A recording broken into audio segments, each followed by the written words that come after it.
Dylan Gabriel Mika, born on April 17, 1972 in Auckland, New Zealand, was a notable loose forward whose rugby career bridged the Pacific and the All Blacks. Of Samoan heritage, he first emerged on the international scene playing 2 tests for Samoa in 1994 before standing down for 3 years to become eligible for New Zealand, ultimately earning 7 caps and scoring 1 try for the All Blacks in 1999, including participation in Tri-Nations fixtures and the 1999 Rugby World Cup squad, where he started against Italy in Huddersfield.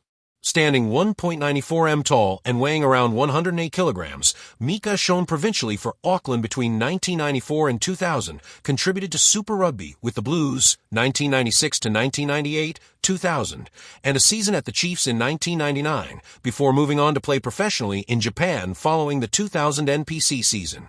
Educated at Marcelin College and later St. Peter's College in Auckland, he was known for his athleticism, work rate in the loose, and leadership qualities. He even captained the Waikato Chiefs in Super Rugby and was cousin to Pat Lam, who captained Samoa against New Zealand in Mika's first All Blacks appearance. Diagnosed with type 1 diabetes as a teenager and insulin-dependent thereafter, Mika managed his condition throughout his playing days, but ultimately retired from top-level rugby in the early 2000s, his career and life marked by resilience in the face of health challenges. After retirement, he remained involved in rugby communities but tragically suffered a suspected heart attack in Auckland on March 20, 2018 at age 45, a death widely reported on that date though some sources cite March 19, underscoring the sudden loss felt by both Samoan and New Zealand rugby circles.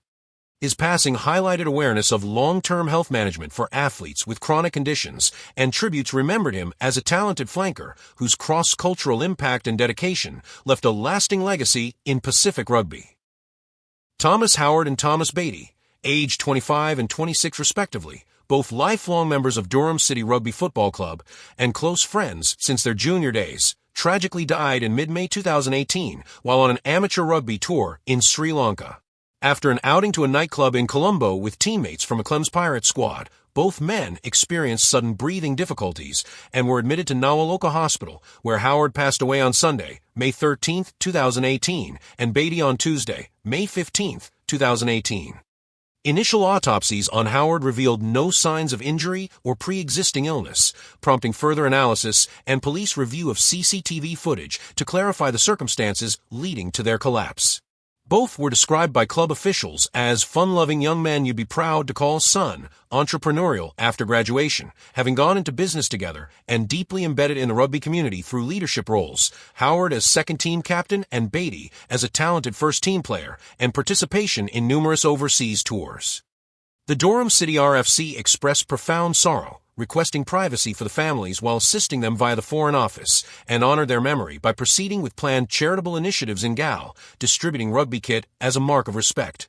Social media tributes emphasized their affable nature, dedication to sport and community, and the shock felt across amateur rugby circles worldwide. Their unexpected deaths underscored life's fragility even among the fittest, and though the precise cause of their breathing distress remained undetermined, the continuing inquiries and remembrance matches reflect the enduring impact of Howard and Baty, 2 promising young athletes whose camaraderie, enthusiasm, and passion for rugby left a lasting legacy among teammates, friends, and the broader rugby fraternity. Ian Michael Williams was a 27-year-old English rugby union prop whose sudden death on February 20, 2018 sent shockwaves through the rugby community. Born around 1990 and raised in a rugby-oriented family, his father Phil Tonka Williams and mother Pippa were well-known club stalwarts. Williams developed his game from mini rugby at Havant RFC and youth rugby at London Welsh through varsity appearances for Swansea University and Oxford University, before turning professional with Rotherham Titans and signing for Doncaster Knights in summer 2017. On the morning of February 20, 2018, during a routine training session at Castle Park, Doncaster, Williams collapsed unexpectedly. Despite immediate on-site emergency response efforts, he could not be resuscitated. 5 days prior, he had attended Doncaster Royal Infirmary reporting symptoms potentially linked to a lifelong bicuspid aortic valve diagnosis from his teenage years. At the inquest, it emerged that the attending clinicians did not take a detailed history, perform a comprehensive examination, or document advice to avoid exertion, resulting in a seriously gross failure of care that may have contributed to his fatal aortic dissection or acute cardiac event. The coroner's court delivered a narrative conclusion of death from natural causes, sharply criticizing the absence of a management plan, inadequate record-keeping, and failure to communicate the life-threatening nature of his condition. In the aftermath, tributes poured in from teammates, coaches, and supporters acknowledging Williams's dedication, work ethic, and intellect as an Oxford graduate.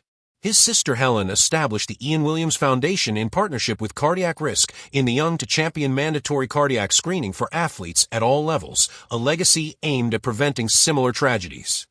Williams is remembered not only for his talent as a tight head prop and academic achievements, but also for the outpouring of awareness and reforms his passing inspired within professional sport.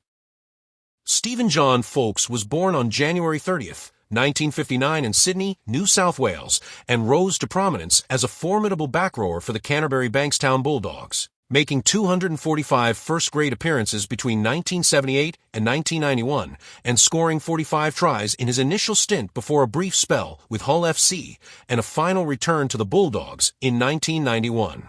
As a player, Folkes was integral to 4 premiership victories in the 1980s, 1980, 1984, 1985, and 1988, and featured in 6 grand finals overall, earning selection for New South Wales in 9 State of Origin matches and representing Australia in 5 tests between 1986 and 1988. Renowned for his work ethic, leadership, and durability, he captained his junior club at Punchbowl Boys High School before establishing himself as a stalwart of the Bulldogs' famed entertainers era. Following retirement, Folkes transitioned seamlessly into coaching and support roles. He served as reserve-grade coach before taking over as head coach of Canterbury Bankstown from 1998 to 2008, guiding the club to the 2004 NRL Premiership with a memorable 16-13 grand final victory over the Sydney Roosters and earning Daly M Coach of the Year honours that season. His overall coaching record with the Bulldogs included 162 wins from 288 games, a testament to his tactical acumen and motivational skills. After departing Canterbury, he applied his strength and conditioning expertise to roles with the West Indies cricket team and NRL clubs such as Wests Tigers and St George Illawarra Dragons before being appointed head coach of the Australia Women's National Rugby League team in 2014. Folkes was married to Karen Moore, daughter of Bulldogs luminary Peter Moore. She predeceased him in 2013 after a battle with cancer.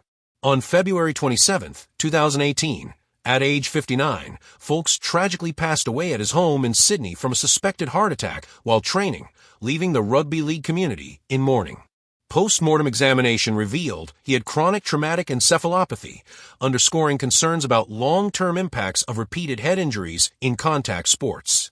Remembered as a club legend both on and off the field, his legacy endures through the Bulldogs' culture of resilience, the players he mentored, and his contributions to the broader rugby league landscape. Graham Frank Langlands MBE was an Australian professional rugby league footballer and coach whose illustrious career spanned from the late 1950s to the mid-1970s, and whose influence on the sport remains profound. Born in Wollongong, New South Wales, Langlands overcame a challenging childhood to emerge as one of the greatest fullbacks the game has seen, earning the affectionate nickname Chonga for his agility and spirited play.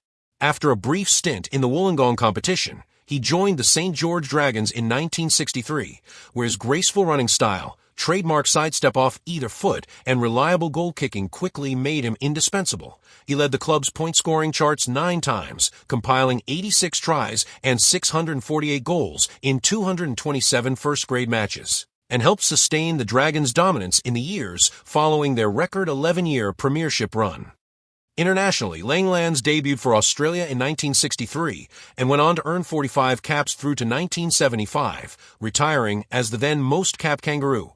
He captained his country to series triumphs and was pivotal in the 1972 Rugby League World Cup campaign, where his tactical savvy and composure under pressure shone, including his involvement in what is often called the greatest try never scored in the final. Equally adept at center, he combined physical courage with football intelligence, earning respect across rugby league circles for his humility and leadership both on and off the field. Following his playing days, he coached St. George in representative sides with commendable results, though later life was marked by health challenges that limited his public profile. In recognition of his contributions, he was appointed MBE and in 1981 was immortalized as one of Rugby League's immortals, a testament to his lasting legacy. After a prolonged battle with chronic illness, Langlands passed away on January 20, 2018 at age 76, prompting widespread tributes at a funeral attended by hundreds of figures from across the sport. Eulogies highlighted not only his extraordinary achievements and flair, but also his loyalty, integrity, and the inspiration he provided to generations of players and fans alike. Lance Thompson, born February 16, 1978 in Sydney, New South Wales, was an Australian professional rugby league footballer whose tenacious, wholehearted style made him a fan favorite and respected teammate throughout the 1990s and 2000s. He debuted as a teenager for the St. George Dragons in 1995 and featured in the 1996 Grand Final, later playing a key role in St. George Illawarra's dramatic 1999 decider appearance, accumulating 201 first-grade games for the Dragons franchise between 1995 and 2005 and contributing 24 tries and goals over that period. Thompson then moved to the Cronulla-Sutherland Sharks for the 2006 to 2008 seasons, adding 38 appearances before recurring knee issues prompted his retirement in 2008. A two-time Australian schoolboys representative and five-time NSW City Origin player, 2001 to 2007, he was often on the cusp of state of origin selection, renowned for his work ethic, defensive grit, and leadership on and off the field. After retirement, Thompson remained involved in the game as coach of Cronulla's reserve grade side in the New South Wales Cup and managed the thriving bistro at Woolooware Golf Club, reflecting his commitment to community and mentoring younger players. On the evening of August 23, 2018, he was found unresponsive at a property in Cronulla. Police indicated there was no suspicious circumstance or evidence of self-harm, and initial indications pointed to a medical episode leading to his unexpected passing at age 40. His death left a profound void in the rugby league community. Thompson was a devoted son to Brian and Joan, a beloved husband, and father to daughter Shalise and twins Lachlan and Layla, with teammates, coaches, and fans rallying to support his young family through fundraisers and tributes at venues across Sydney. Tributes from NRL leadership, former teammates, and rivals alike celebrated Tomo as a fierce competitor with a soft underbelly, highlighting the respect he earned through humility, resilience, and loyalty. More than 400 friends, family, and colleagues gathered at a tribute luncheon to honor his legacy, underscoring the lasting impact of his character and contributions to the sport. His career, and the outpouring of support following his death, illustrate how Thompson embodied rugby league's spirit of camaraderie, toughness, and community, ensuring he is remembered not only for on-field achievements, but for the humanity and solidarity he inspired throughout his life. Former Queensland politician Terrence Mackenroth, born July 16, 1949, enjoyed a distinguished political career spanning nearly 3 decades before his retirement in 2005 and passed away on April 30, 2018 at the age of 68 after a brief but aggressive battle with a lung tumor discovered during treatment for pneumonia. Known affectionately, and sometimes reverently, as the Fox for his political acumen and tactical prowess, Mackenroth was first elected to the Queensland Legislative Assembly representing the seat of Chatsworth in November 1977, retaining it until his resignation in July 2005. During this tenure, he held numerous ministerial portfolios under the Wayne Goss and Peter Beattie governments, including police and emergency services, housing and local government, and communications and information. He was appointed leader of the House in 2 separate periods, 1989 to 1991 and 1992 to 1996, and later served as Deputy Premier from November 2000 to July 2005, as well as Treasurer of Queensland from February 2001 to July 2005. He was widely respected for his role in navigating the Beattie administration through challenging times and for his reputation as a loyal, formidable parliamentarian who combined strategic insight with a commitment to public service. Prior to politics, Mackenroth had been a skilled welder and steel fabrication business owner, reflecting a working-class background that informed his political ethos. After leaving Parliament, he continued to contribute to public life through roles such as Director of Devine Limited, involvement in cyclone recovery efforts, and leadership positions within rugby league administration. In April 2018, having survived a lung cancer diagnosis 2 decades earlier, he was hospitalized with pneumonia at Brisbane's Mater Private Hospital, where physicians discovered a new, aggressive lung tumor. Despite his well-known fighting spirit and optimism for a positive outcome, his health declined rapidly, and his family announced he had succumbed to the illness on April 30, 2018. Remembered by colleagues as decent, honorable, witty, and humble, as well as devoted to his wife Mary, daughters Rachel and Jessica, and grandchildren, Mackenroth was honored with a state funeral that allowed the community he served to pay tribute to his legacy as a stalwart of Queensland's labour movement and a master and commander of the parliamentary chamber. Louis Fajki was a promising young French rugby union winger whose untimely death in August 2018 at the age of 21 sent shockwaves through the rugby community and reignited debates about safety in contact sports. Born in Abidjan to a French father of Polish descent and an Ivorian mother, Fajki progressed through the youth ranks at Montpellier HR before joining Pro D2 side Stade Orlacois in 2015, making 23 appearances and scoring 5 points during his brief professional tenure.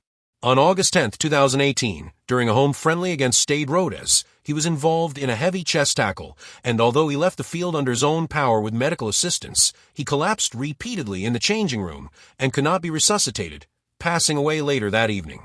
Initial autopsy results were inconclusive, but a subsequent judicial inquiry concluded his death was accidental, attributing it to lethal fibrillation triggered by precordial chest trauma consistent with commotio cordis, where a blunt impact to the chest at a vulnerable point in the cardiac cycle induces fatal arrhythmia. His passing intensified scrutiny of rugby's collision risks, joining other tragic cases in France involving young athletes succumbing to blunt force injuries and prompting calls from players, medical professionals, and governing bodies to enhance preventive measures, including improved concussion protocols, chest protection research, and heightened vigilance for undiagnosed cardiac conditions. Although rare, the phenomenon of commotio cordis illustrated that even brief, non-penetrating impacts could have catastrophic outcomes in sport, underscoring the need for ongoing education of coaches, referees, and medical staff about early warning signs and emergency response procedures. In the wake of Fajki's death, his club and national rugby authorities reviewed training and match day protocols, while memorial events and tributes honored his potential and humanized the broader imperative of safeguarding player welfare. His story remains a sobering reminder that despite rugby's cultural resonance and athletic appeal, vigilance, research investment, and a holistic approach to player health are essential to minimize the slim but devastating chance of fatal incidents on the field. Beno Adio was a highly promising Papua New Guinean athlete whose trajectory from island life to the International Rugby League stage was as remarkable as it was brief. Born and raised in the village of Tatana near Port Moresby, Adio first distinguished himself not on the rugby field, but as a volleyballer representing Papua New Guinea at the 2013 Pacific Mini-Games in Wallis and Futuna, where his squad captured gold, and competing in the 2014 Asian Men's Club Volleyball Championship in the Philippines. Transitioning to rugby league exclusively thereafter, he played at amateur level for the Dabo Warriors before earning selection for the PNG Prime Minister's 13 in October 2014.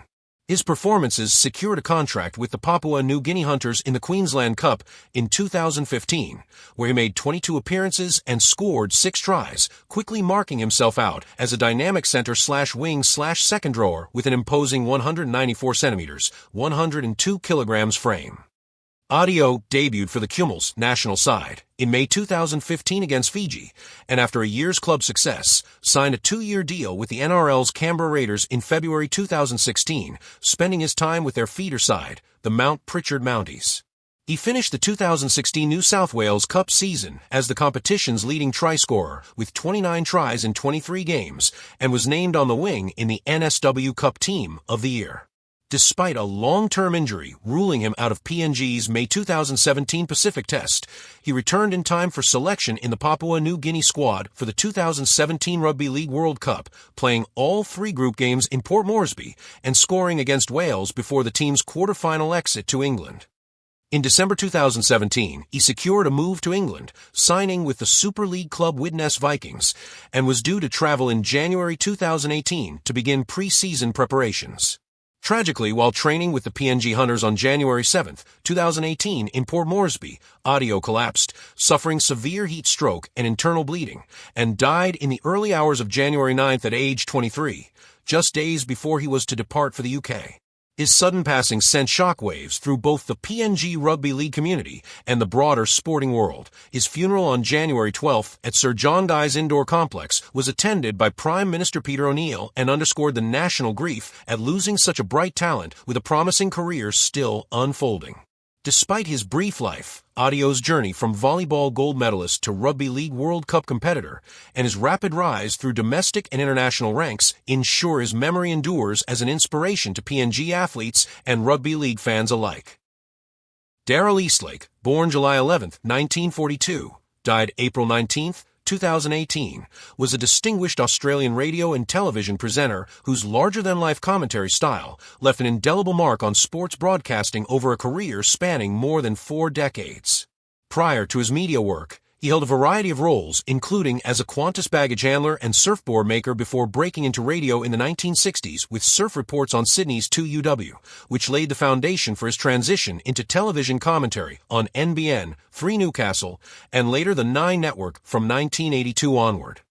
Renowned for his booming, excitable delivery, Eastlake became synonymous with marquee events such as State of Origin Rugby League, Commonwealth Games coverage, Grand Prix motorcycle racing, Formula One, weightlifting, and more, often partnering with legendary figures like Barry Sheen, Alan Jones, and Jack Gibson to bring audiences to the threshold of pain with his signature enthusiastic calls.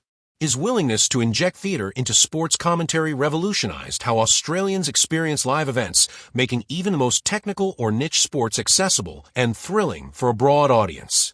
In 1993, while commentating at the Australian Surf Life Saving Championships, he suffered a heart attack yet continued to embody resilience by returning to media until his retirement in 2005. After retirement, Eastlake's health declined. In 2010, he was diagnosed with Alzheimer's disease, dementia, and emphysema attributed to years of heavy smoking. He spent his final years in a nursing home on the New South Wales Central Coast, where he passed away on April 19, 2018, at the age of 75, with his wife Julie by his side. His death prompted widespread tributes from colleagues, athletes, and broadcasters who remembered him as a passionate storyteller who forever shaped Australian sports media.